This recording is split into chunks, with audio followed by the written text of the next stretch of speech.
आवाज आ रही है? अब आ रही है आवाज? ओके, गुड इवनिंग बेटा, गुड इवनिंग। नमस्ते नमस्ते।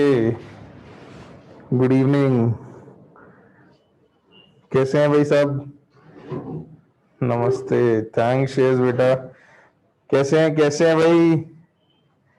बढ़िया है। Good good good. Very good. अच्छे हैं? You are fine? अरे वाह। सेफ। Good good good. बढ़िया। I am also good. I am also doing fine. नमस्ते नमस्ते बेटा, गुड इवनिंग। चलो, काफी लोग। श्रेया सब तो काफी ठीक है यार।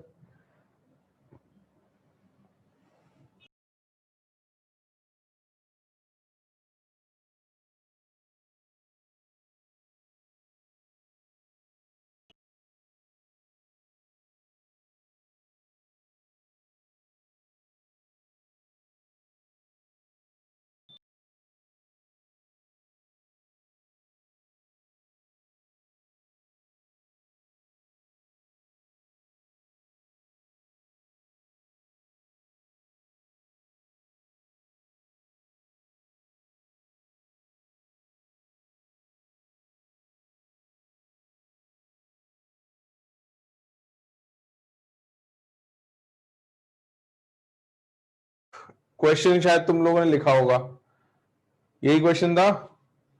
50 ml 0.1 molar HCl titrated with 0.1 molar NaOH solution, then calculate the pH of the solution obtained by mixing the following volumes of NaOH। तो 0 ml NaOH डाला तब कितना pH है, 30 ml डाला तो कितना है, 49.9 ml डाला तो कितना है ना? करें इसको डिस्कस, सॉल्व करेंगे करके। बेसिकली 5 केसेस हैं, तो 5 केसेस को अपने को सॉल्व करना रहेगा, है ना? हाँ, क्लास करें, डिस्कस करें क्वेश्चन। ओके, चलो भाई, लेट्स डिस्कस। देखो, लेट्स डिस्कस दी सॉल्यूशन। तो अपने पास HCl है 0.1 मोलर और 50 ml है ना? और इसमें आप NaOH डाल रहे हो 0.1 मोलर, इसकी वॉल्यूम अलग अलग है। तो पहला केस जो था, जब वॉल्यूम ऑफ NaOH जो है वो 0 ml है, तो उस केस में आपका सॉल्यूशन क्या है? सॉल्यूशन जो है वो HCl का है जो 0.1 मोलर ही है, और तो कुछ है नहीं सॉल्यूशन में, यही रहेगा। और HCl स्ट्रॉन्ग एसिड है, तो इससे आप लिख सकते हो कि कॉन्सेंट्रेशन ऑफ H प्लस जो है वो 0.1 मोलर हो गई। इस वजह से pH जो है वो आपका 1 आएगा। ये पहला केस तो डायरेक्ट हो जाएगा, इसमें तो किसी को दिक्कत नहीं है। सबने कैलकुलेट किया था pH इक्वल टू 1 पहले केस में, हाँ या ना? बिल्कुल। तो first case was very very easy, there was nothing that you needed to worry about, ज्यादा कुछ मुश्किल काम नहीं था, है ना? सेकंड केस पे आते हैं। वॉल्यूम ऑफ NaOH जब हमने ऐड किया, और कितना दिया था सेकंड केस में? Volume 30 ml। तो मिलीमोल्स लिखते हैं बच्चों NaOH के, ना? मिलीमोल्स ऑफ NaOH कितने हो जाएंगे? कितने होंगे? 0.1 मोलर है 30 ml, 3 मिलीमोल। ठीक है। अच्छा, वॉल्यूम ऑफ HCl आपके पास ऑलरेडी था 50 ml, तो मिलीमोल्स ऑफ HCl कितने हो जाएंगे?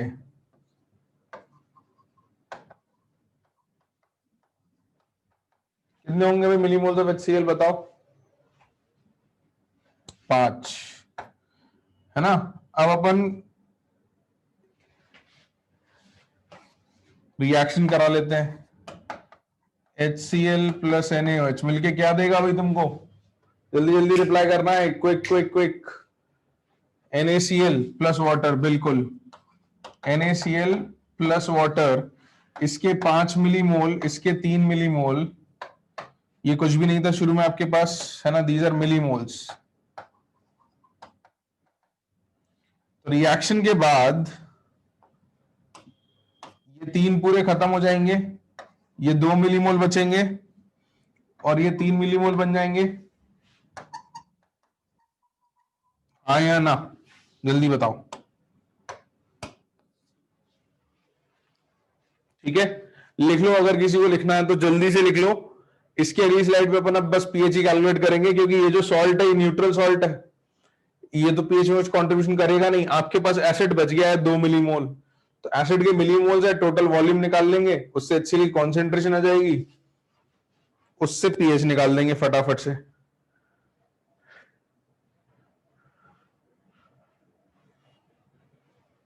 सबने लिख लिया? अगली स्लाइड पे आ जाऊं, कोई वापस बैक स्लाइड तो नहीं बुलाएगा?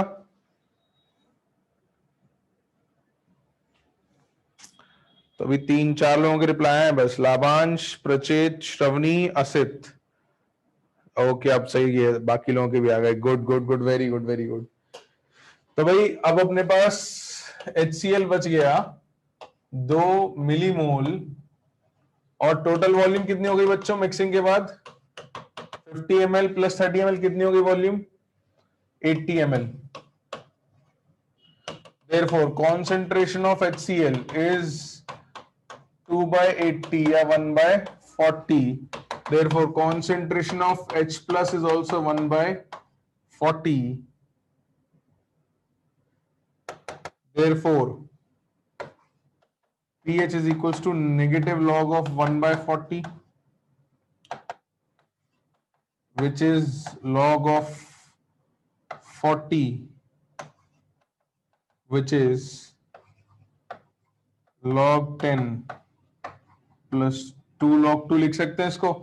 देखो भाई, लिख सकते हैं या नहीं लिख सकते? log of 40 को हम log of 4 into 10, और 4 को हम 2 की पावर 2 लिख सकते हैं या नहीं?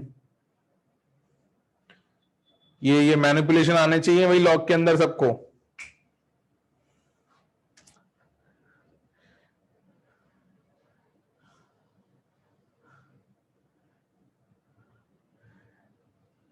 हाँ, ये सही है। ठीक है, तो log 10 आ जाएगा 1, और log 2 को 0.3 ले लेते हैं, तो 1 प्लस 2 इंटू 0.3। तो भाई ये आपको पीएच मिल गया 1.6। ठीक है, सेकंड केस का पीएच आ गया आपके पास 1.6। यही आया था सबका? This was the value.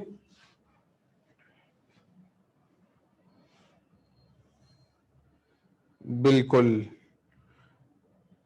Shreyas बेटा, log 5 तो 0.7 के आसपास आएगा। ओके, नोट कर लो जल्दी से, फिर अपन थर्ड केस पे आ जाते हैं। हर्षिता बेटा, प्रीवियस स्लाइड अब नहीं जाएंगे, हमने इसलिए आपको पहले ही पूछा था ना कि अगर किसी को लिखना हो तो अभी बता दो। अब अभी अपन थर्ड केस पे पहले जाएंगे। नहीं नहीं ऋषिता, तुमको नहीं बोल रहा बेटा, हर्षिता को बोल रहा था, है ना? अच्छा चलो, ये लिख लिया क्या? मैं 1 सेकेंड लास्ट स्लाइड दिखा दूंगा, जल्दी से बताओ। ये वाला स्लब सबने नोट कर लिया? अच्छा आदिश, अरे वाह, I didn't know that, how come?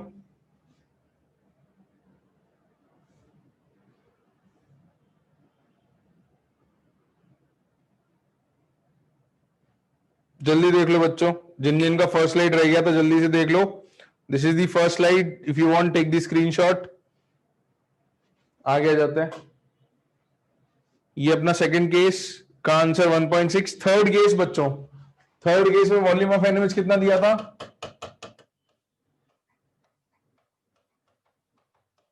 49.9 ml है ना?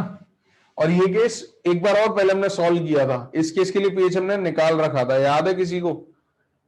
एक क्वेश्चन करवाया था मैंने जहां HCl 50 ml 0.1 मोलर था, और उसमें NaOH जो डाला था हमने वो 49.9 ml और 0.1 मोलर डाला हुआ था। बिल्कुल, हाँ, मतलब हो सकता है NaOH की जगह कुछ और बेस दे दिया हो, KOH दिया था। अच्छा ठीक है, हाँ, बट सिमिलर रहेगा ना? बिल्कुल। तो 49.9 ml NaOH अगर डालते हैं तो इसकी रिएक्शन लिख लेते हैं अब डायरेक्ट, अपन डिटेल्स यहीं लिख लेंगे, तो ये आपको दे देगा NaCl प्लस वाटर, मैं डायरेक्ट मिलीमोल्स लिख रहा हूं, ठीक है, आई एम राइटिंग मिलीमोल्स, मैं वॉल्यूम और कॉन्सेंट्रेशन अलग से नहीं लिख रहा, चलेगा ना सबको? मिलीमोल्स लिख लेंगे सब, इसके 5 और इसके 4.99, और ये शुरू में कुछ भी नहीं था, फाइनली ये इनिशियल होगा,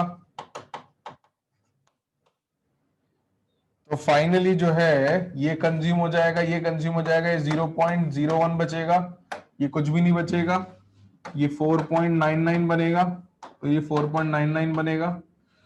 तो अब अपने को अगर कॉन्सेंट्रेशन लिखनी है, therefore concentration of HCl will be 0.01 millimoles upon volume हो जाएगी आपकी 99.9 ml, जिसको हम अप्रोक्सीमेटली 0.01 अपॉन 100 ml ले सकते हैं, तो यह आ जाएगा 10⁻⁻⁴, इतना ही आएगा HCl।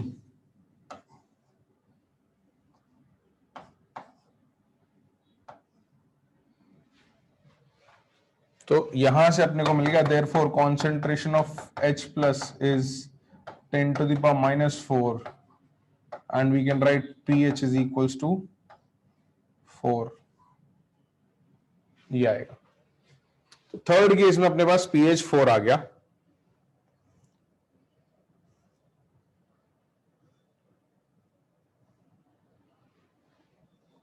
हाँ शेष बेटा, 49.9 पे pH अलग आएगा, 49.99 पे काफी अलग आंसर आएगा, उसमें डेसिमल में एक प्लेस का और फर्क आ जाएगा ना, 0.001 हो जाएगी, तो 10⁻⁵ हो जाएगा, तो उसमें फिर pH तुम्हारा 5 आएगा उसमें, बिल्कुल लिखा सबने?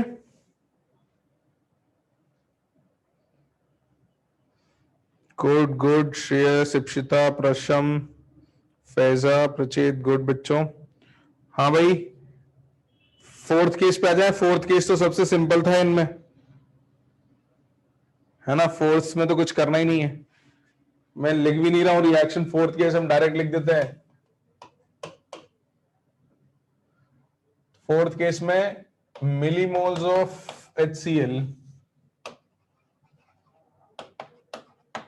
is equals to 5 millimoles of NaOH is equals to 5, complete neutralisation हो जाएगा इनका,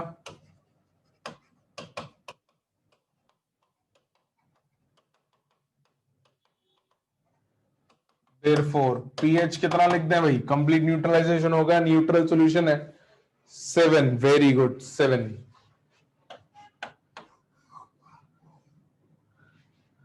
और fifth case, millimoles of HCl जो है वो है 5 मिलीमोल्स ऑफ NaOH जो है वो कितने आएंगे, कितने लिखें, 5.01, very good very good, awesome responses बच्चों। तो आफ्टर न्यूट्रलाइजेशन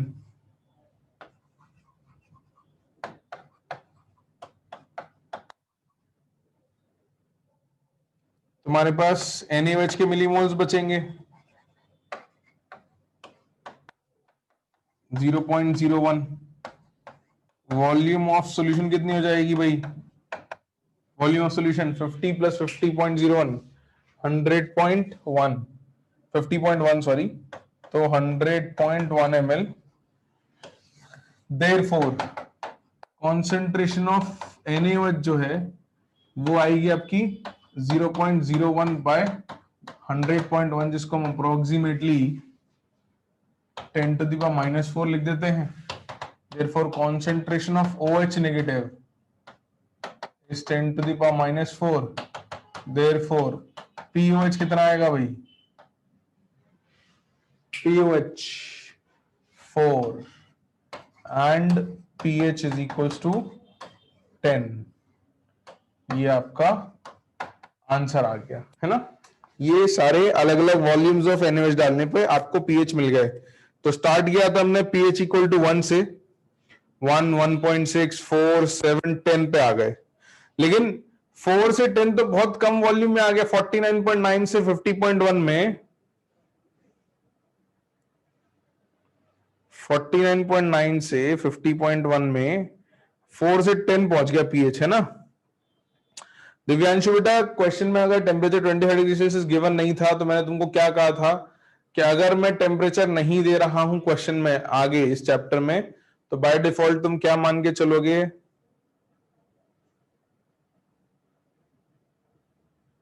25। वेरी गुड खुशबू बेटा, बिल्कुल 25। हाँ बिल्कुल बिल्कुल। तो अभी मैं आपको क्लियर करता हूं कि भाई ये क्वेश्चन क्यों करा है, मतलब ऐसे अलग अलग कॉन्सेंट्रेशन की बात क्यों की। पानी का कॉन्ट्रीब्यूशन नहीं लेंगे बेटा यहाँ पे। क्यों नहीं लेंगे? क्योंकि देखो अपन ने क्या कहा था कि एसिडिक सॉल्यूशन में H+ अगर कम हो और बेसिक में OH- कम हो, सॉल्यूशन बेसिक हो गया है आपका और OH- 10⁻⁶ से बड़ा है, तो आप पानी का कॉन्ट्रीब्यूशन नहीं लोगे। अगर OH- 10⁻⁶ से छोटा आता तो आप लेते। ऑलराइट। हाँ, तो यहां तक लिखा सबने?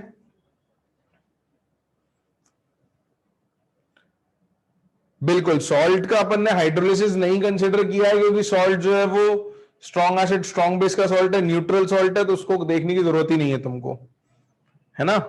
हाँ प्रखर, मैं बता रहा हूं मैं बता रहा हूं कि क्या कह रहा था। यहां तक लिखा सबने? अपन अब इस टाइट्रेशन का जो है टाइट्रेशन कर्व बनाते हैं, ग्राफ बनाते हैं।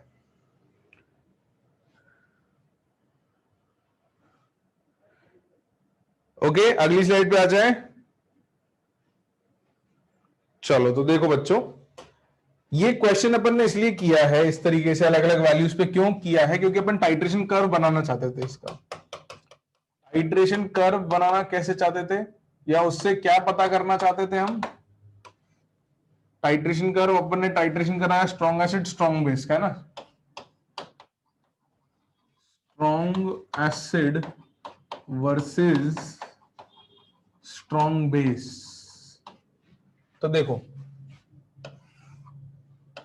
आप pH versus volume of NH का ग्राफ बना रहे हो। PH versus volume of NaOH। तो शुरू में आपका pH 1 था, तो 1,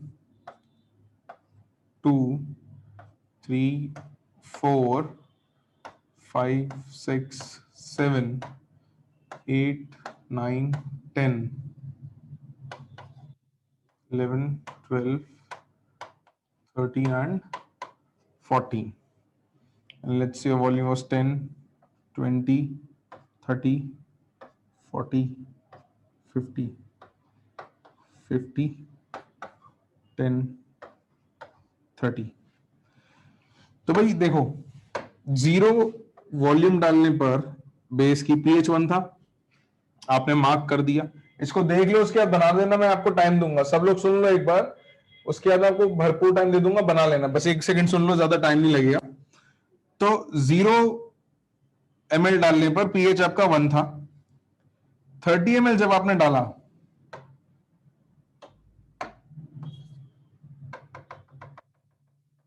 तो pH आपका 1.6 आया।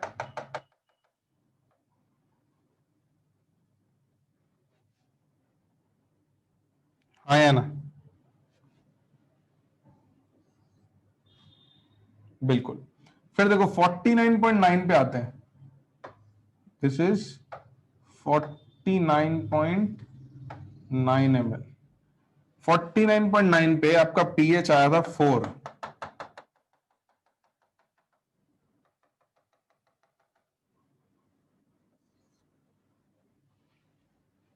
50 पे आया था 7।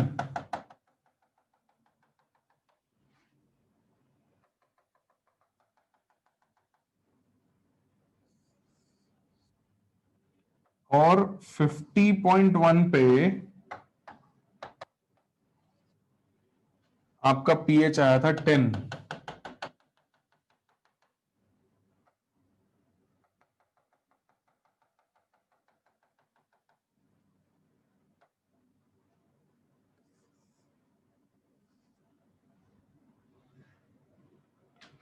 और अगर आप आगे वॉल्यूम्स पे चले जाओगे तो पीएच सडनली बढ़ेगा। अब मैं इन पॉइंट्स को कनेक्ट कर देता हूं, let me connect these points. You will have a graph going something like this.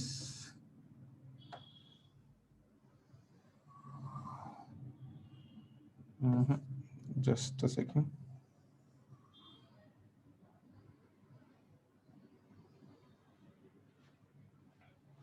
इसकी लिमिटिंग वैल्यू जो है वो 13 हो जाएगी। लिमिटिंग वैल्यू 13 क्योंकि ये बात समझ में आती है। एनएच जो आप डाल रहे हो उसकी कॉन्सेंट्रेशन 0.1 है। 0.1 है ना, सुनना सब लोग इधर। जो एनएच आप डाल रहे हो उसकी कॉन्सेंट्रेशन 0.1 है,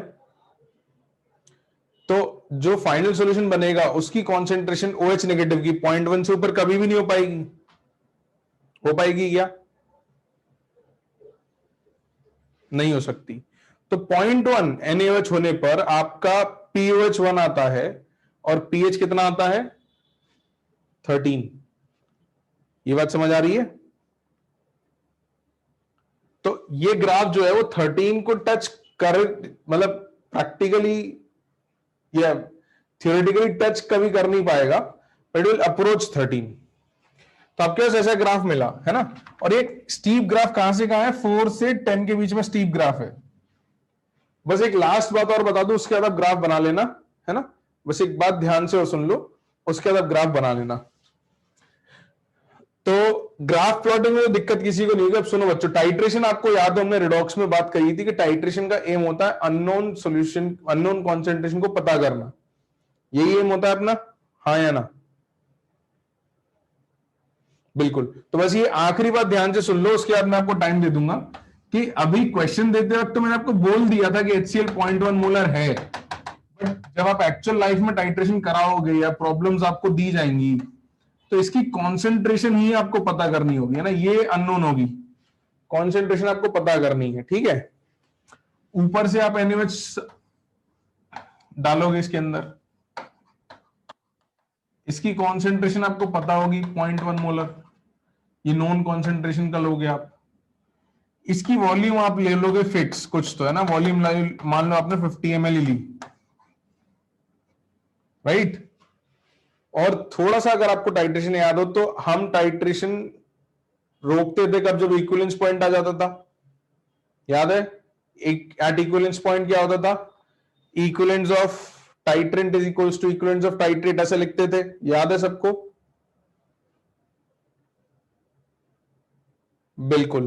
तो क्या होगा, सुनना बात को, प्रैक्टिकली क्या होगा कि आपको पता नहीं है एक्चुअली कॉन्सेंट्रेशन क्या है। क्वेश्चन में मैंने दी थी, बट आप किसी की कॉन्सेंट्रेशन पता करना चाहते हो तो आपको पता नहीं है, आपने टाइट्रेशन कराना शुरू किया, है ना। इसमें आप डालोगे इंडिकेटर। इंडिकेटर मतलब जो कलर चेंज शो करता है। जैसे मिथाइल ऑरेंज जो है वो 3 से 4 pH के आसपास कलर चेंज शो करेगा, या फिनोफ्थलीन जो है वो 8 से 10 के अंदर कलर चेंज शो करता है। तो देखो ये रेंज जो दिख रही है आपको 4 से लेके 10, ये एक रेंज है। इसमें मिथाइल ऑरेंज इंडिकेटर लो या फिनोफ्थलीन, वो कलर चेंज शो करता है। तो अब फायदा क्या है टाइट्रेशन का या इंडिकेटर का, कि हमको एग्जैक्ट तो ऐसा है नहीं कि यहां पर 50 ml रीडिंग मिल जाएगी, है ना भाई। जैसे आपने यहां से NaOH डालना शुरू किया, इसमें आपने इंडिकेटर ले रखा है, या लिटमस पेपर ही मान लो, चलो आप लिटमस पेपर से ही ट्राई करो। लिटमस पेपर तो देखा होगा ना सबने। तो देखो आप टाइट्रेशन शुरू करते हो, इसमें लिटमस पेपर डिप करते हो, तो कौन सा कलर शो करेगा लिटमस पेपर? रेड, है ना। 10 ml डाल दिया, अगर आपने 10 ml डाला तो भी pH एसिडिक है, तो कौन सा कलर शो होगा? रेड शो होगा, बिल्कुल। फिर आपने 20 डाल दिया, तब भी रेड शो करेगा, 30 पर भी रेड शो करेगा, 40 पर भी रेड शो करेगा, करेगा ना। और मान लेते हैं कि आप एग्जैक्ट 50 पे पहुंच गए, ये चलो 49.9 पे थे आप, 49.9 पे थे, तो भी कौन सा कलर शो करेगा 49.9 पे? रेड। फिर आपने 0.2 ml डाल दिया, फॉर 50.1 पे पहुंच गए आप, 50.1 पे कौन सा कलर शो करेगा? ब्लू। तो आपको दिख गया कि अब सॉल्यूशन बेसिक हो गया, तो आपने अब डालना रोक दिया। तो एग्जैक्ट 50 पे भी नहीं रोका आपने, है ना। मान लो हम थोड़ा इधर उधर रोकते हैं, तो अभी देखो कॉन्सेंट्रेशन क्या आएगी। आप इक्विवेलेंस बराबर करोगे, मैं अगली स्लाइड पे एक सेकंड जा रहा हूं शो करने के लिए, उसको लिखना नहीं है। देखो HCl की volume N1 M1 V1 equal to NaOH का N2 M2 और V2। एन फैक्टर क्या है HCl का? 1। हाँ या ना? मोलैरिटी हमको पता करनी थी, वॉल्यूम कितनी ले रखी थी HCl की हमने, अभी जो मैंने डायग्राम बनाया उसमें कितनी ली थी? 50। ठीक है, इधर NaOH का एन फैक्टर क्या है भाई? 1। अच्छा, NaOH की तो मोलैरिटी नोन थी, कॉन्सेंट्रेशन 0.1, और वॉल्यूम कितनी आ गई, मतलब जो हमारा लिटमस का कलर चेंज हुआ कितने पे चेंज हुआ? 50.1 है ना, एग्जैक्ट 50 नहीं मिलता, 50.1 मिला। तो मोलैरिटी कितनी आई तुम्हारी? 0.1 इंटू 50.1 बाय 50, ये 0.100 समथिंग आ जाएगी, 0.100, कहीं पे तो जाके 1 आ जाएगा या 2 आ जाएगा, जो भी देख लेना, ऐसे ही आएगा ना, विच इज अप्रोक्सीमेटली 0.1, राइट? तो एकदम एग्जैक्ट 100% परफेक्ट आंसर नहीं होगा, बट 99% एक्यूरेट, 98% एक्यूरेट आंसर आपको मिल जाएगा, मिलेगा टाइट्रेशन से। इंडिकेटर का काम समझ में आया आपको? इंडिकेटर का काम क्या है भाई? आपको पता कैसे चलेगा कि आप कहां रोक रहे हो? तो इंडिकेटर का काम ये है कि रोकना कहां है, क्योंकि आपको दिखता नहीं है ना। NaOH भी क्लियर दिखता है, HCl भी क्लियर दिखता है, तो आपको सॉल्यूशन में दिखता नहीं है कि HCl बचा है कि खत्म हो गया। तो इंडिकेटर आपको ये बताएगा कि भाई HCl अब खत्म हो गया है सॉल्यूशन में, आप टाइट्रेशन को रोक दो। बात समझ में आई? तो इंडिकेटर का काम है कि it will indicate you where the titration is over, right? बिल्कुल फिजिकली इंडिकेट हो जाता है।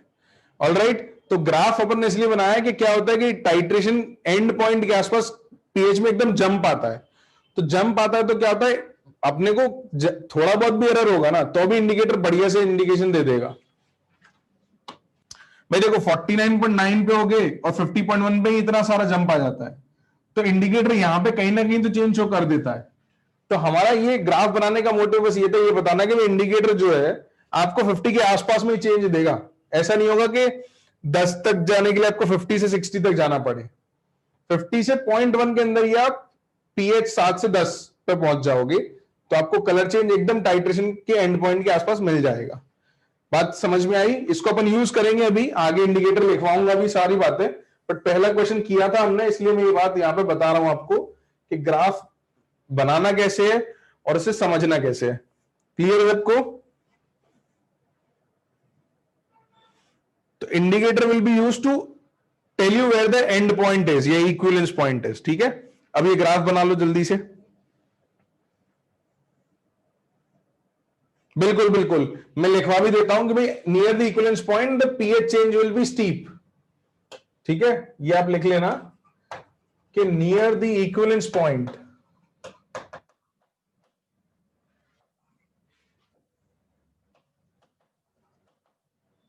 near the equivalence point or end point in a titration, the pH change will be steep and indicator will show a color change। ठीक है, ये लिख लो, graph बना लो, लिख लो। हम लोग एक दो केस में और ग्राफ बनाते हैं, कुछ और क्वेश्चंस करते हैं, फिर इंडिकेटर भी एज ए टॉपिक अपन पढ़ेंगे ही।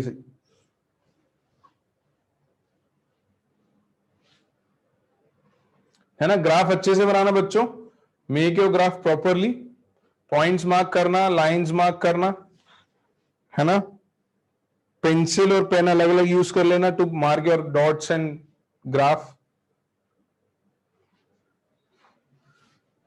इतनी जल्दी डन? मतलब मैं जब समझा रहा था तब लिख रहे थे लोग, हैं, गलत बात है ये। बिल्कुल प्रखर बेटा, हाँ ग्राफ को अपन 13 पर एसिम्प्टोटिक मान सकते हैं। कर लो कर लो, बना लो, मैंने बोला था टाइम दे दूंगा, तो मैं दे रहा हूं टाइम आपको, आप बना लो। और इसका उल्टा करेंगे कि भाई बेस के अंदर अगर एसिड डालते तो क्या होता, उसमें अपन वैल्यूज नहीं रखेंगे बट ग्राफ का नेचर देख लेंगे कि कैसा ग्राफ बनेगा। अरे वाह साई श्रेयस, बढ़िया, गुड।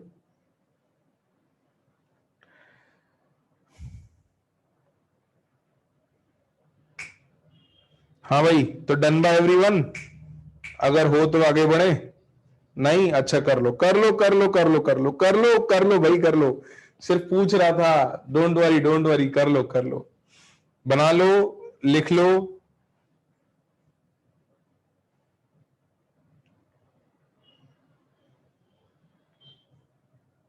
आयुष बेटा नया चैप्टर कब चालू होगा? बस ये लास्ट टॉपिक है, टाइट्रेशन और इंडिकेटर्स। आज और एक लेक्चर और बस, शायद इससे ज्यादा नहीं लगेगा, प्रोबेबली 2 लेक्चर्स में हो जाएगा, उसके बाद अपना नया चैप्टर चालू हो जाएगा, मतलब इसी वीक चालू हो जाना चाहिए। नया चैप्टर है, लास्ट चैप्टर है फिजिकल का तुम्हारा।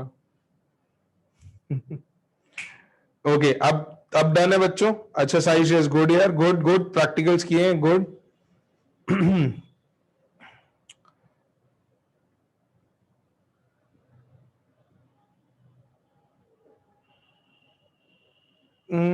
पता नहीं आज बेटा, नहीं ऐसा नहीं होना चाहिए, जल्दी हो जाएगा, बहुत टाइम अपने पास। Okay, done bye everyone, shall we move ahead?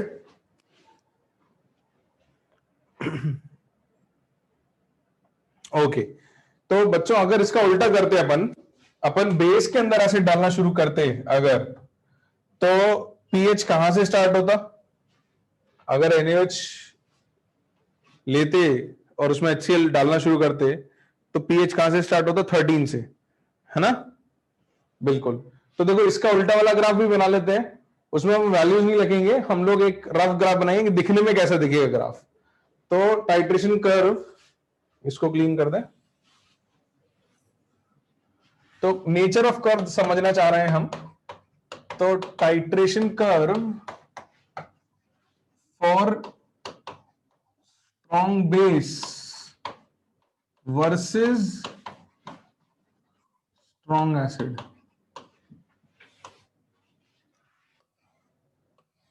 अभी आपने स्ट्रॉन्ग बेस के अंदर स्ट्रॉन्ग एसिड डाला, तो स्टार्ट ग्राफ आपका 13 से होगा, और एसिम्प्टोटिक किसको होगा बच्चों? कौन सी वैल्यू का एसिम्प्टोटिक होगा? वो pH 1 को, बिल्कुल। तो आपका ग्राफ कुछ इस टाइप से आएगा।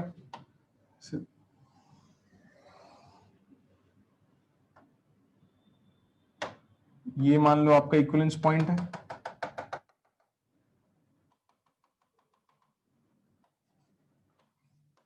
pH इक्वल टू 7, ये आपका इक्विवेलेंस पॉइंट हो जाएगा। छोटा स्पेस तो मैं इसको अलग मार्क कर देता हूं, इक्विवेलेंस पॉइंट। तो इक्विवेलेंस पॉइंट के आसपास शार्प ड्रॉप आएगा शुरू में और बाद में स्लोप कम रहेगा। इनफैक्ट इसको थोड़ा और शार्प कर देते हैं हम,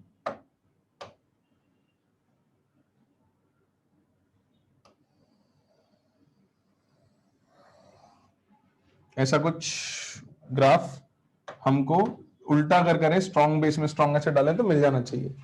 सही है?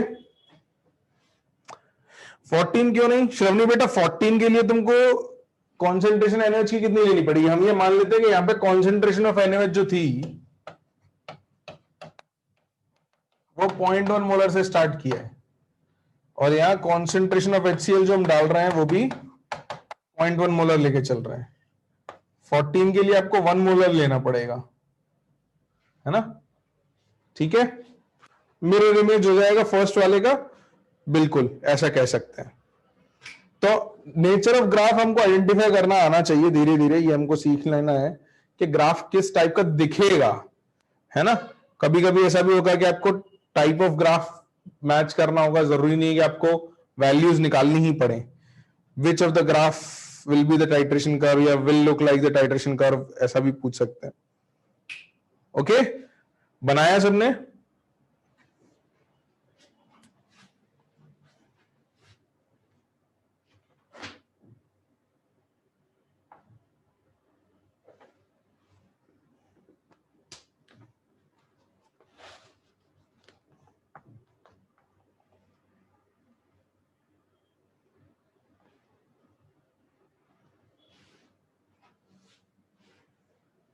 Done bye everyone. तो हम एक बार पॉलीप्रोटिक एसिड को भी टाइट्रेट करके देख लेते हैं कैसा ग्राफ बनेगा, उसके केसेस भी देख लेते हैं.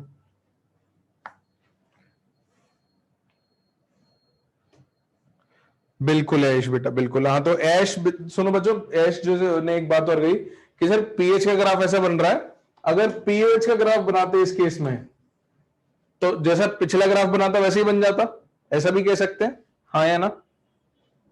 है ना भाई, पीएच का ग्राफ मिरर इमेज है, बट अगर स्ट्रॉन्ग बेस के केस में पीएच वाला ग्राफ बनाते तो जैसा स्ट्रॉन्ग एसिड का पीएच का ग्राफ बनाता वैसे ही पीएच का ग्राफ बन जाएगा. है ना? ये बात सबको समझ में आती है ना?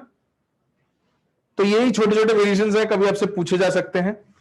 चलो, तो ये मोनोप्रोटिक एसिड और बेस का टाइट्रेशन अपन ने करा लिया, स्ट्रॉन्ग एसिड बेस का करा लिया. अब अपन एक काम करते हैं, पॉलीप्रोटिक एसिड लेते हैं और वीक ले लेते हैं.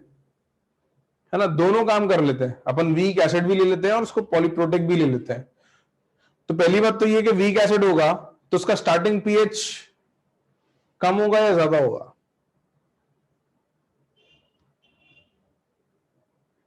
ज्यादा होगा ना. जैसे स्ट्रॉन्ग एसिड था तो 0.1 मोलर पे पीएच 1 था, बट वीक एसिड का 0.1 मोलर तो पीएच 1 देगा नहीं अपने को. है ना? चलो, तो अपन let's move ahead and solve a question. लिखो भाई क्लास.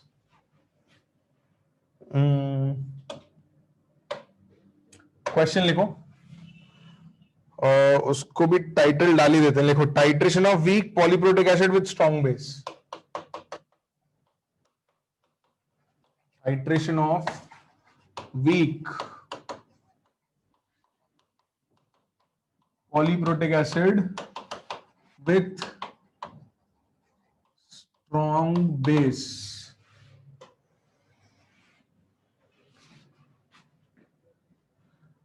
तो एग्जाम्पल ऐसे ले लेते हैं कि आपके पास H2CO3 है, इसका Ka1 जो है वो 10 to the power -5 और Ka2 जो है वो 10 to the power -10 है.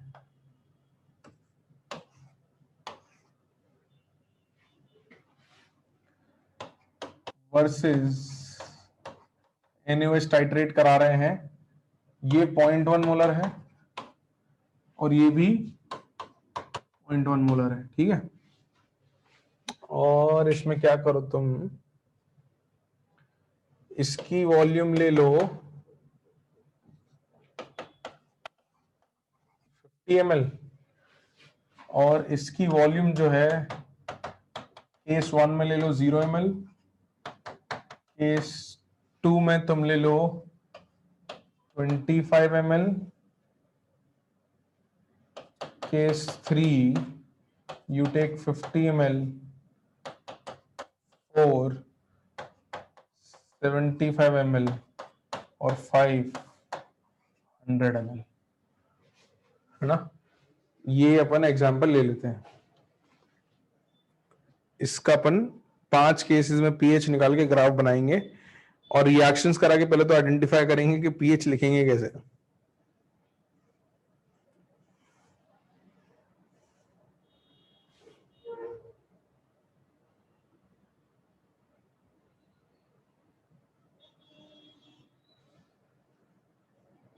हाँ भाई क्लास, क्वेश्चन लिख लिया? ठीक है, तो पहले केस में पीएच निकाल लेते हैं अपन. बिल्कुल बिल्कुल, अपन सारे केसेस सॉल्व करेंगे और मुश्किल नहीं है अभी तो मैं लग रहा है, बट वो केसेस जो अपन अभी तक पढ़ चुके हैं ना उनमें एग्जैक्ट फिट बैठेंगे. क्वेश्चन मतलब एग्जांपल लिखा सबने? तो केस 1 में आपके पास H2CO3 है जो 0.1 मोलर है. तो बच्चों वीक एसिड पॉलीप्रोटिक होता था तो उसका जो कॉन्सेंट्रेशन ऑफ H+ होता था वो होता था अंडर रूट Ka1 इंटू सी,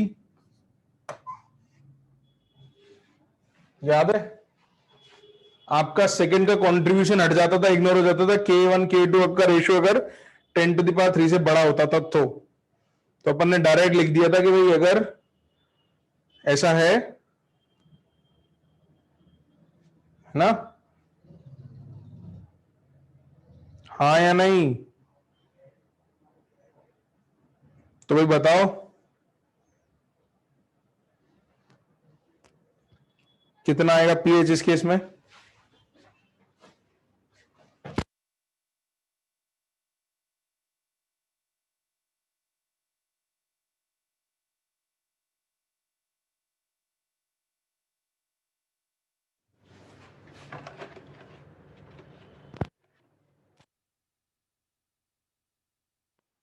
तीन आ गया कि पीएच, बिल्कुल पीएच विल बी 3।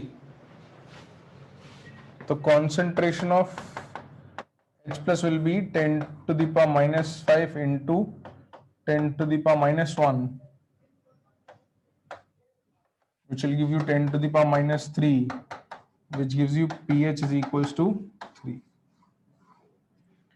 ठीक है, सेकेंड केस में ये लिख लो जल्दी से। सेकेंड केस में रिएक्शन लिखते हैं कि क्या रिएक्शन होगी, क्या बनेगा, विल सी। लिख लिया सबने, अगली स्लाइड पे आ जाए। ओके, सेकेंड केस में रिएक्शन लिखनी पड़ेगी अपने को। आपके पास H2CO3 है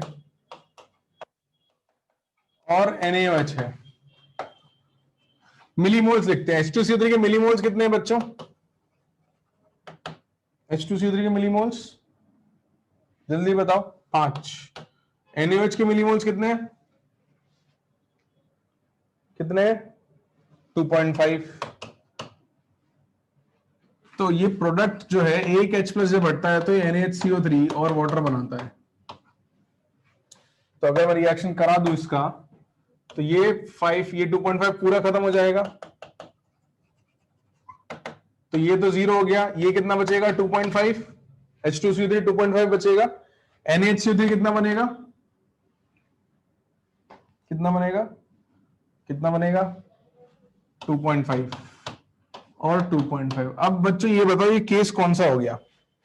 ये कौन सा केस हो गया? आपके पास क्या क्या बच गया है? बफर है ना, ये आपके पास वीक एसिड बच गया है, H2CO3 वीक एसिड है। और ये क्या बच गया आपके पास? सॉल्ट ऑफ कॉन्जुगेट बेस, हाँ या ना? सॉल्ट एम्फोटेरिक है, लेकिन अकेला ही होता तो सॉल्ट वाला केस लगाते। देखो अकेला NaHCO3 होता तो सॉल्ट वाला केस लगाते, लेकिन आपके सॉल्ट के साथ वीक एसिड भी है। तो अपन ने पढ़ा था कि भाई जब आपके पास वीक एसिड हो और उसका कॉन्जुगेट बेस हो तो ये मिलके क्या बनाते हैं? क्या बनाते हैं?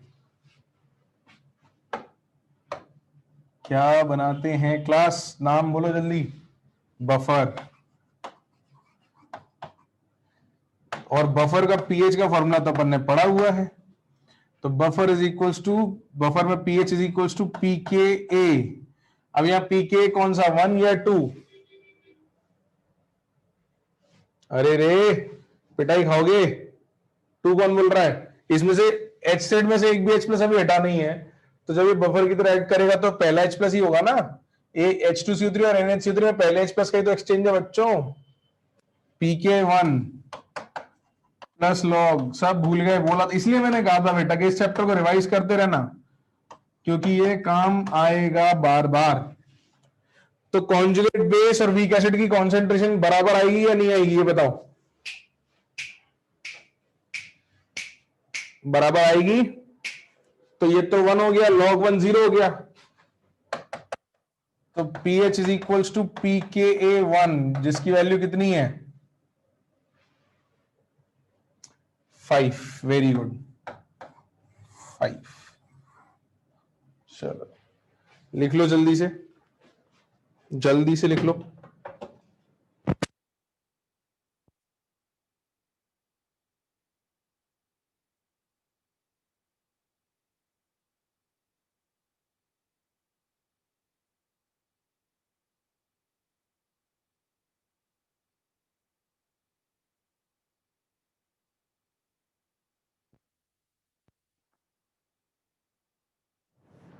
हाँ भाई, लिख लिया क्या? तो अगला केस भी आइडेंटिफाई करते हैं अपन कि कौन सा केस बन रहा है।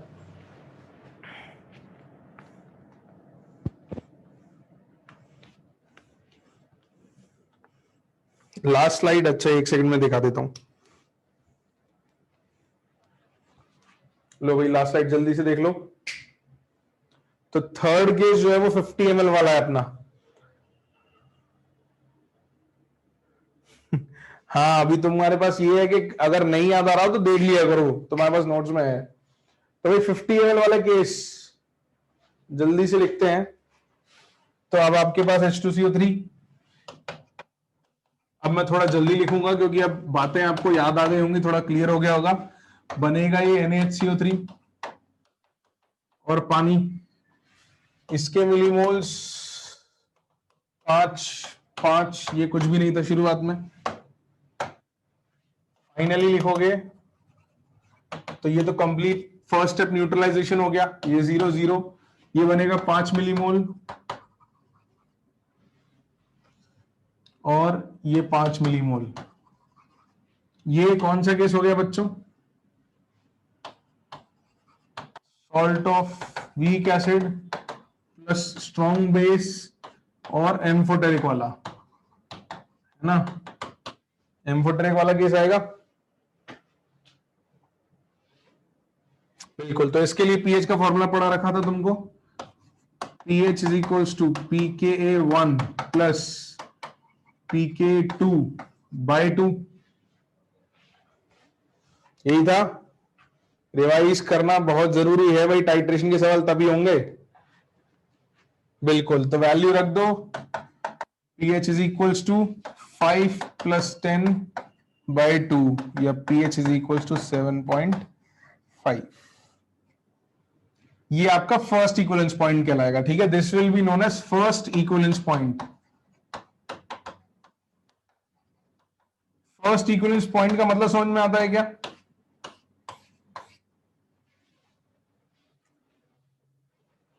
आपके H2CO3 में से एक H+ जो है वो पूरा पूरा न्यूट्रलाइज हो गया है ना? पूरा H2CO3 आपने कंज्यूम कर लिया और पूरा का पूरा आपने NaHCO3 में बना दिया, तो एक H+ पूरा न्यूट्रलाइज हो गया या नहीं हुआ? एक H+ की जगह Na आ गया, हाँ या ना? तो इसलिए इसको फर्स्ट इक्विवेलेंस पॉइंट कह रहे हैं बच्चों। This is being called as first equivalence point. ठीक है,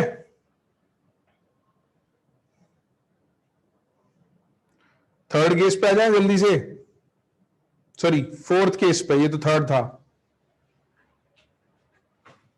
है ना? This was a third case. Fourth case पे आ जाए, अगली स्लाइड पे आ जाऊं। ठीक है, तो फोर्थ केस बच्चों, अब आपके पास H2CO3 है, NaOH है, ये बनाएगा NaHCO3 और वाटर। अच्छा, अभी जो NaOH है वो ज्यादा लिया है, ये पूरा न्यूट्रलाइजेशन के बाद भी बचने वाला NaOH अपने को दिख रहा है, हाँ या ना? 50 ml पे पूरा न्यूट्रलाइज हो गया, तो भी 75 ml ले लिया, तो बचेगा ना NaOH। तो मैं अगला स्टेप भी लिख देता हूं क्योंकि मुझे दिख रहा है कि बचेगा। NaHCO3 प्लस NaOH आपको दे देगा Na2CO3 प्लस वाटर।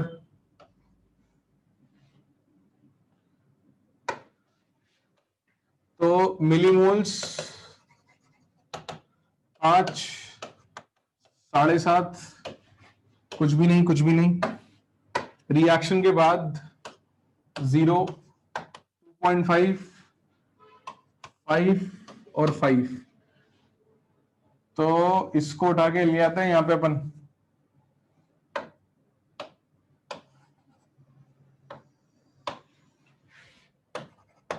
ये बात समझ में आ रही है? ये जो लिखा है मैंने 5 और 2.5, ये क्या हुआ? बचे हुए चीजें आगे रिएक्ट कर रही है, समझ में आ रहा है कि जो बन गया वो अब अगले स्टेप में रिएक्ट करेगा। बिल्कुल, तो अब फाइनल क्या होगा वो देख लेते हैं।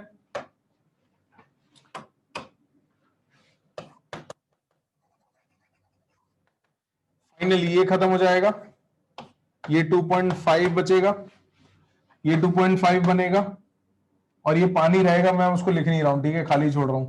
पानी तो और भी ऑलरेडी अपने पास है। तो अब ये क्या बन गया वापस से,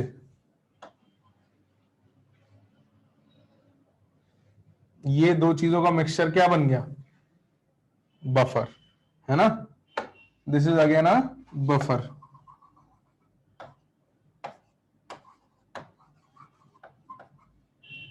और अब यहां पे pH इज इक्वल्स टू, यहां K कौन सा आएगा, 1 या 2,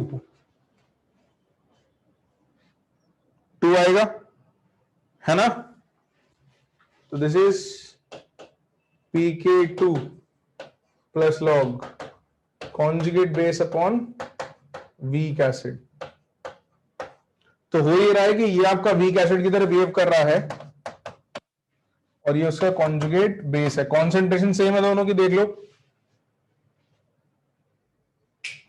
तो direct pH equal to pK2 लिख दूं मैं,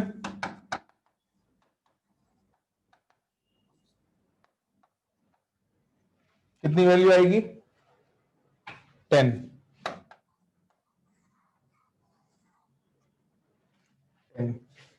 बिल्कुल। अब इसके बाद आएगा लास्ट केस।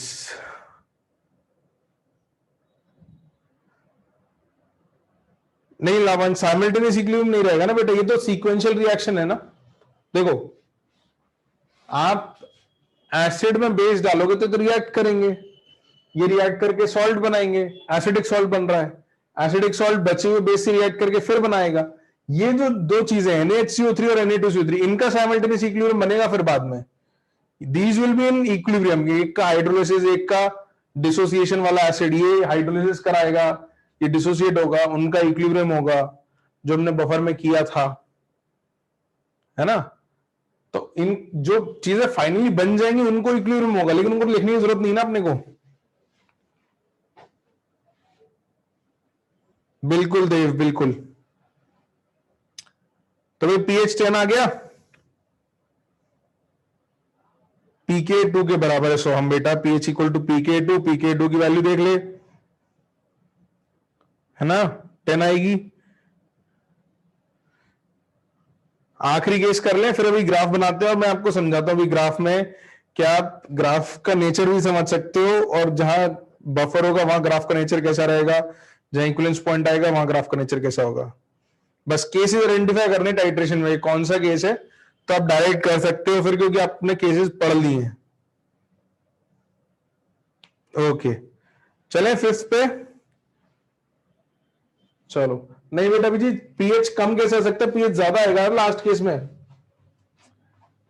तो लास्ट केस फिफ्थ, अब मैं दो स्टेप नहीं लिख रहा हूं बच्चों, क्यों नहीं लिख रहा हूं मैं बता देता हूं। H2CO3 प्लस NaOH होता है।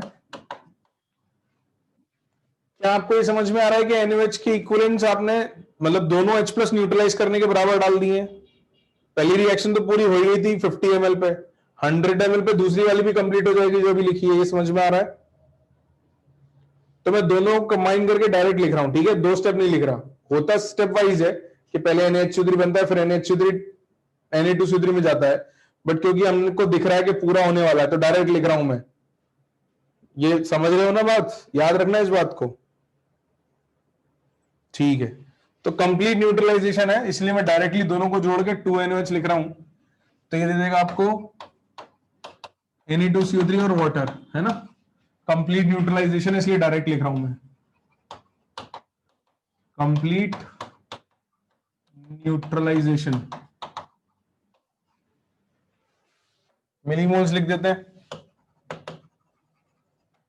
5, 10, शुरू में कुछ भी नहीं थे, आफ्टर रिएक्शन ये खत्म हो जाएगा, ये खत्म हो जाएगा,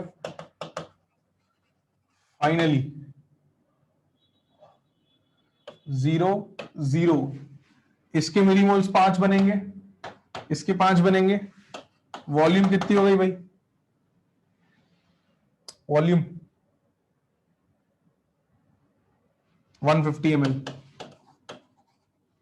Therefore, concentration of Na2CO3 5/150 हो जाएगा, 1/30 लिख सकते हैं इसको, हाँ या ना, मोलर। अच्छा, ये सॉल्ट कौन सा है, सॉल्ट कौन सा है? वीक एसिड स्ट्रॉन्ग बेस, बिल्कुल। This is salt of weak acid plus strong base, non amphoteric. इसके लिए पीएच का फॉर्मूला पढ़ रखा है हमने तो, पीएच इज इक्वल टू 7। अब रुको जरा, मेरे सवाल का जवाब दो उसके बाद। 7 प्लस आएगा कि माइनस? वीक एसिड है, प्लस के माइनस? प्लस, 7 से बढ़ाना चाहिए। Plus half of pK2 plus log C. और बताया था बच्चों के लास्ट के ए यूज करना है, पॉलीप्रोटिक एसिड का सॉल्ट होता है, तो ये भी लिखवाया था, है ना? अब वैल्यू रख देते हैं। तो you have 7 plus half of, ये हो गया 10 प्लस लॉग सी, यानी माइनस लॉग 30 लिख दूं इसको, चलेगा? माइनस लॉग 10 माइनस लॉग 3 भी लिख दूं, कोई दिक्कत तो नहीं है एक ही स्टेप में लिख दूं तो? ठीक है। प्लस लॉग 1/30 था, उसको माइनस लॉग 30 लिखा, लॉग 30 को भी ब्रेक कर दिया लॉग 10 और लॉग 3 में। लॉग 3 होगा 0.477 और ये होगा 1। वैल्यू रख दो,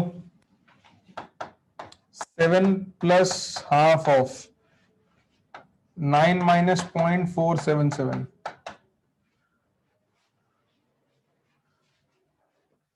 करो भाई कैलकुलेट, अब लिख लो, मेरे पास जगह कम है, अगली स्लाइड पे जाऊंगा मैं, लिख लो जल्दी से।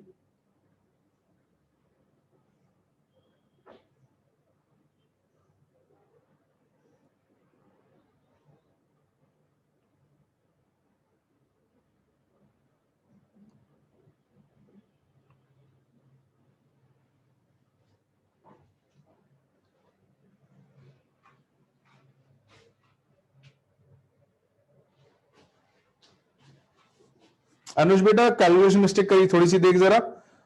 7 प्लस 4 पॉइंट समथिंग आएगा ना बेटा? ये आएगा 8, 9 माइनस 0.477 इज 8 पॉइंट समथिंग। तो 8 पॉइंट समथिंग को हाफ करेगा तो 4 पॉइंट समथिंग आएगा। तो 4 पॉइंट समथिंग प्लस 7 करेगा तो 11 पॉइंट समथिंग आएगा।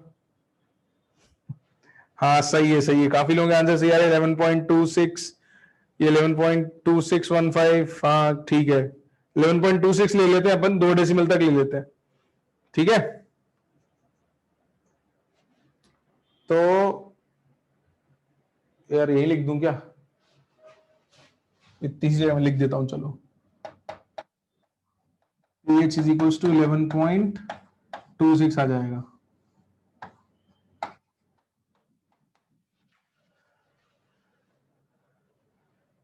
हाँ, 26, 265, 266, ये 11.3, वो मतलब डिपेंड करेगा तुम कहाँ अप्रोक्सीमेशन लेते हो, बट इतना आ जाएगा। समझ आया? अभी इसका ग्राफ बनाए। हाँ, ये सेकेंड इक्विवेलेंस पॉइंट है, यहां लिख लेना बच्चों, this is your second equivalence point, this is your second equivalence point, बिल्कुल लिख लो। बढ़िया, इंडिया के फ्लैग के कलर्स हो गए, ये तो है ऑलमोस्ट, मतलब एग्जैक्ट तो नहीं, close to saffron white and green. हाँ, ब्लू भी यूज कर ले, हाँ सही है, वो एक ब्लू कलर मिसिंग है, सही बात है। हाँ लिखा सबने? अगर लिखा तो अपन ग्राफ बनाए।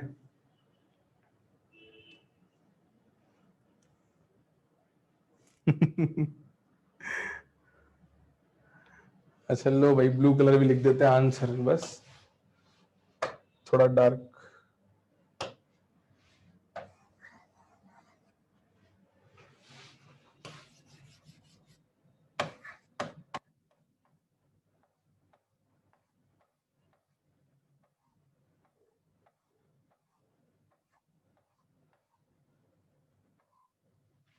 लिख लिए सबने?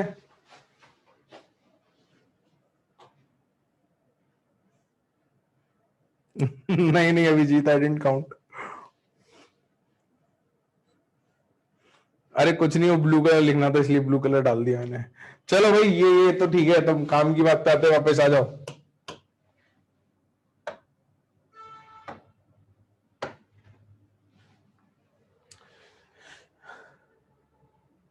अरे वो कुछ नहीं बनाया है, वो तो बस ऐसे ही है, वो छोड़ो। तुमने लिखा आंसर, ये बताओ। लिखा लिखा? ठीक है, अब ग्राफ बनाते हैं भाई। Let's plot our graph. और ग्राफ में हम डिटेल्स भी लिखेंगे, है ना। हमारा टाइट्रेशन कर्व है।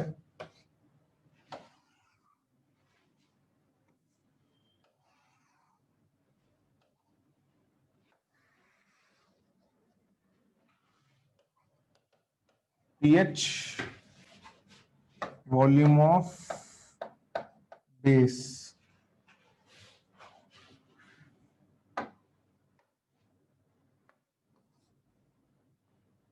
वॉल्यूम ऑफ बेस में 10, नहीं अपने को तो 100 तक जाना है ना यार अब इस बार। 10, 20, 30, 40, 50, 60, 70, 80, 90 और 100। ये थोड़ा दूर दूर बना देंगे, ज्यादा क्लोज हो गया। 10, 20, 30, 40, 50, 60, 70, 80, 90 and 100. 100, 80, 70, 50, 20, 30 और 10। और pH अपना 1, 2, 3, 4, 5, 6, 8, 9, 11, 12, 13, 11, 9, 7, 5, 3, 1। तो भाई 0 पे pH कितना था, जल्दी बताओ। 0 पे pH कितना था? 3 था। हाँ, तो 0 पर pH आपका 3 था। ठीक है, फिर 25 ml पे कितना आया था?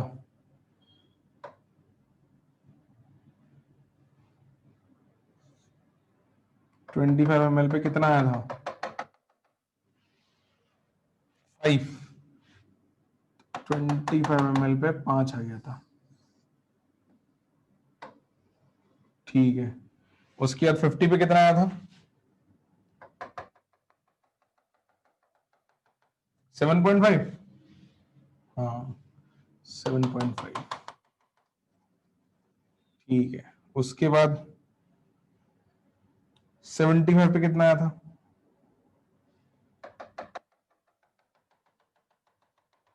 10। कितना आया था? 10।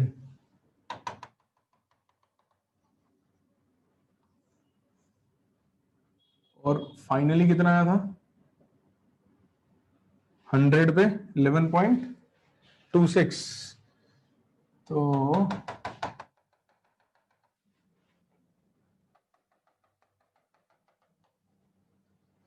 फाइनली 11.26 था, है ना। अब इन पॉइंट्स को मार्क कर देते हैं। तो ये है आपका second equivalence point.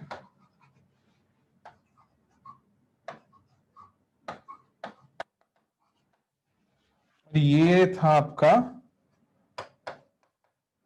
First equivalence point.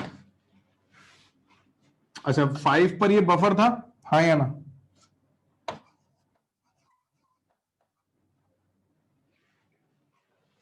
पांच पे बफर था ना बेटा। इक्विवेलेंस पॉइंट है जहां H प्लस न्यूट्रलाइज होते हैं। तो पहला पूरा H प्लस न्यूट्रलाइज हुआ था 50 ml पे, और दूसरा पूरा न्यूट्रलाइज हुआ था 100 ml पे।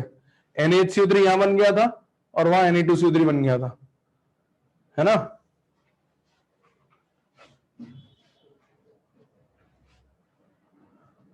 बिल्कुल। तो 5 पे बफर था और 10 पे बफर था, है ना। और ये 10 पे बफर था। यहां पर था pH is equals to pKa1, और यहां पे था pH is equals to pKa2। यही केस था ना। और फर्स्ट इक्विवेलेंस पॉइंट पे भी लिख देते हैं। फर्स्ट इक्विवेलेंस पॉइंट पे आपका पीएच था pKa1 प्लस pK2 अपॉन 2, यही था, हाँ या ना? बिल्कुल। अब देखो बच्चों, ग्राफ बनाने में अपन दो बातों का ध्यान देंगे। बफर के आसपास क्या सीखा था तुमने कि बफर के आसपास पीएच जो है वो स्टीप चेंज होता है या स्लो चेंज होता है? स्लो, है ना? बफर बफर जो है वो रेजिस्ट करता है पीएच चेंज को, यही पढ़ा था ना तुमने, buffer resist change in pH. तो ये बफर के आसपास जो पीएच का ग्राफ होगा वो थोड़ा फ्लैट बनेगा, ठीक है? Graph will be flat here and graph will be flat here.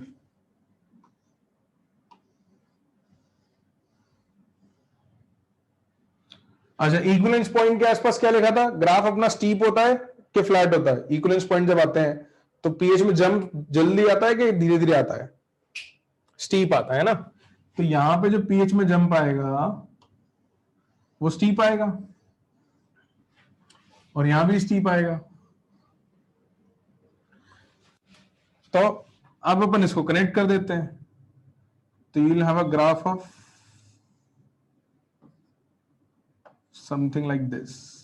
तो शुरू में पीएच थोड़ा चेंज होगा, फिर कौन बफर आएगा, फिर स्टीप चेंज आएगा, फिर एक बफर आएगा, फिर एक स्टीप चेंज आएगा, और एसिम्प्टोटिक कहां हो जाएगा बच्चों? ये this will be asymptotic to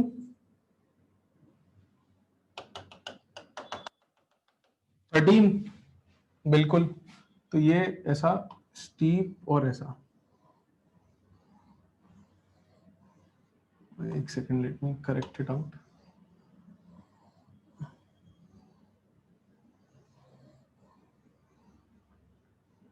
ऐसा कुछ ग्राफ आपको मिल जाएगा।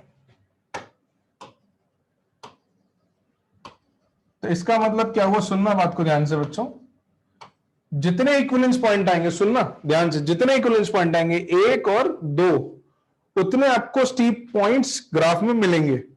जैसे अगर 3 इक्विवेलेंस पॉइंट आते तो 1 2 के बाद एक और बार आपको आगे स्टीप पॉइंट मिलता। ये बात समझ आ रही है? ठीक है। तो बेसिकली कर्व थोड़ा चढ़ेगा, फिर बफर बनेगा, फिर स्टीप पॉइंट आएगा, फिर बफर बनेगा, फिर स्टीप पॉइंट आएगा। तो this will be a nature of graph, है ना। और इस तरीके से अपन टाइट्रेशन में अलग अलग पॉइंट पे पीएच निकाल सकते हैं। इसको बना लो। ये हमने काफी डिटेल्ड ग्राफ बनाया है, इसमें हमने सारी वैल्यूज भी लिखी हैं, कैलकुलेट भी की हैं। N factor is equal to equivalence point तो नहीं कहेंगे, बट ये कह सकते हैं number of equivalence points is equal to n factor कह सकते हैं, कि कितने इक्विवेलेंस पॉइंट आ सकते हैं। वो इस पर डिपेंड करता है कि एसिड का एन फैक्टर क्या है।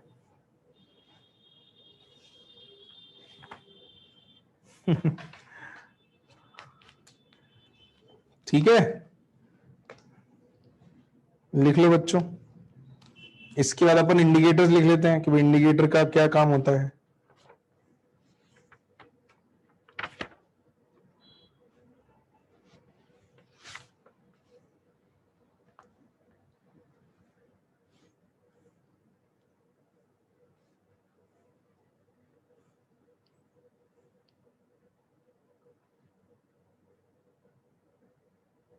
और पॉइंट्स ध्यान से मार्क करना कि कहां पे बफर मार्क कर रहे हो, और इक्विवेलेंस पॉइंट पे पीएच कैसे लिख रहे हो, है ना। ध्यान से मार्क करना। इंडिकेटर पर न्यूमेरिकल्स पूछ तो सकते हैं, कम मिलते हैं, बट पूछ सकते हैं, बट ज्यादा नहीं। मतलब इंडिकेटर पर स्पेसिफिक कम पूछे जाते हैं। इंडिकेटर का यूज होता है कि भाई इस इंडिकेटर पे कौन सा इक्विवेलेंस पॉइंट मिलेगा, ये हम बता सकते हैं, है ना, कि कौन से इंडिकेटर पे कौन सा इक्विवेलेंस पॉइंट होगा। जैसे यहां 2 इक्विवेलेंस पॉइंट है बच्चों, पहला और दूसरा, तो अलग अलग इक्विवेलेंस पॉइंट के लिए अलग अलग इंडिकेटर काम आएगा।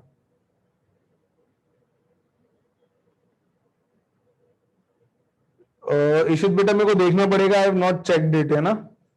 अगर ऐसा है तो अच्छी बात है, जो तुम कह रहे हो सही है, मैं देख लूंगा एक बार इसको ना। तो ग्राफ बना लो भाई, और ग्राफ बन जाए तो मुझे बता देना कि बना लिया है, तो फिर अपन इंडिकेटर लिखना शुरू करेंगे। नहीं श्रेयस बेटा, अभी तो नहीं।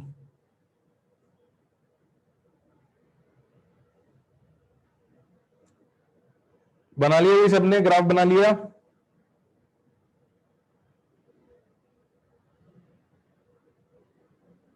एक दो लोगों का बचा है, जल्दी बना लो बेटा। अपन इंडिकेटर हेडिंग लिखेंगे, थोड़ा सा इंडिकेटर में लिखना शुरू करेंगे।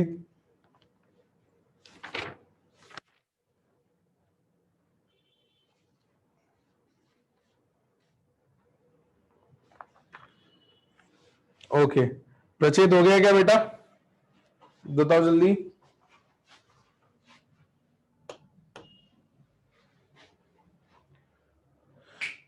ओके, तो नेक्स्ट हेडिंग इज इंडिकेटर्स। अभी टाइट्रेशन खत्म नहीं हुआ है, टाइट्रेशन के अंदर सब हेडिंग है इंडिकेटर्स, उसमें लिखो these are weak organic acids और bases, these are weak organic acids or bases in bracket auxiliary substances. auxiliary substances मतलब जो रिएक्शन में हिस्सा नहीं लें, auxiliary substances bracket closed that can change their color at the that can change their color close to the end point in bracket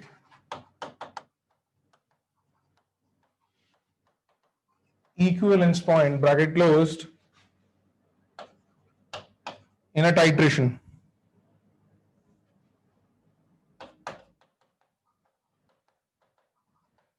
Full stop. They can do so because they have different colors of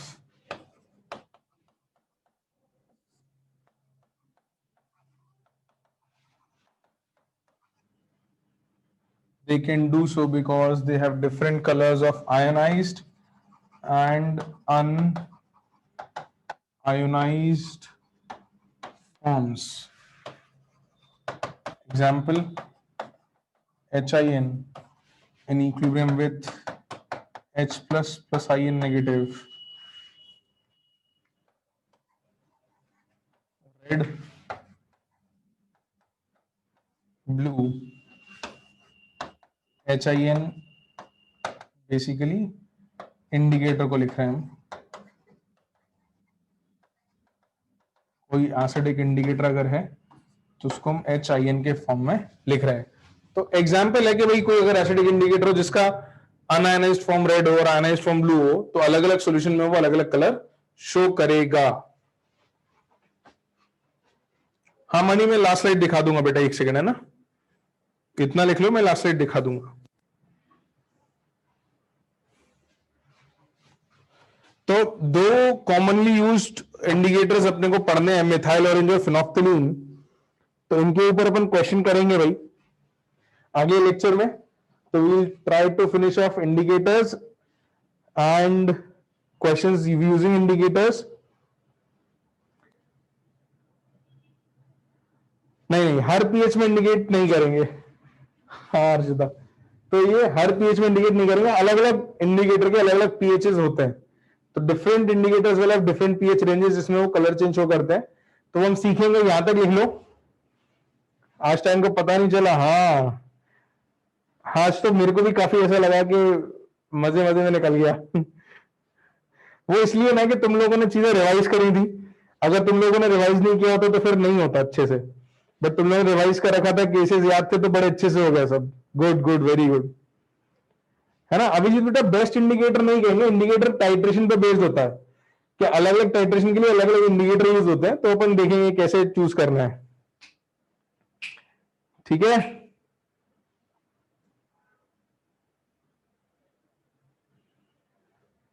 O Dev, okay. Shravani chapter अच्छा लगा? अरे वाह, सही है, ऐसा होना चाहिए। Generally क्या होता है, आयनिक इक्विलिब्रियम लोगों को पसंद नहीं आता, बट वो तभी होता है जब लोग रिवाइज नहीं करते। तुम लोगों ने रिवाइज किया है तो तुम लोगों को अच्छा लगेगा। इसमें कभी कभी ऐसा होगा कि कुछ क्वेश्चंस बहुत टफ मिल सकते हैं, बट जेई के क्वेश्चन करोगे तो तुमसे बहुत आसानी से हो जाएंगे। जेई बहुत टफ क्वेश्चन नहीं पूछता, सॉलिडिटी पे थोड़े बहुत पूछता है, कभी कभी टाइट्रेशन में पूछ लेता है, रिसेंट ईयर में पूछ लिए। लिखा सब लोगों ने? मैं लास्ट स्लाइड दिखा दूं? गुड प्रश्न बेटा, गुड। वही रिवीजन वाज द की बेटा इस चैप्टर के लिए। ये लास्ट स्लाइड देखो बच्चों। तो अगले लेक्चर में अपन क्या करेंगे कि अगले लेक्चर में इंडिकेटर्स मिथाइल और फिनोक्सिलिन की रेंज लिख लेंगे, उनके एग्जांपल्स कर लेंगे और कुछ क्वेश्चंस कर लेंगे, ठीक है? और अगर जल्दी खत्म हो गया तो तुमको थोड़ी जल्दी छुट्टी भी दे देंगे। तो इस वीक अपन थर्मोडायनेमिक्स स्टार्ट भी कर लेंगे ना। ऑलराइट,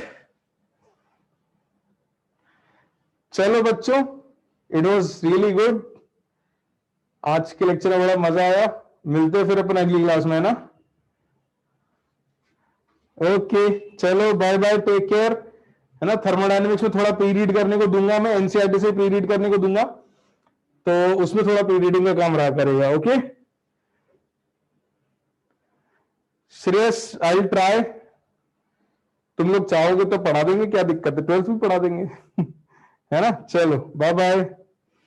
लाभांश में डबल टाइट्रेशन इसी में यूज करेंगे अपन एग्जांपल्स, उसमें कुछ थ्योरी नहीं है डबल टाइट्रेशन में। बेसिकली H2CO3 जो अपन ने किया वो उसी का एक केस है, अभी अपन करेंगे आगे, है ना? ओके, चलो bye bye, have a good night बच्चों, टेक केयर, बाय बाय।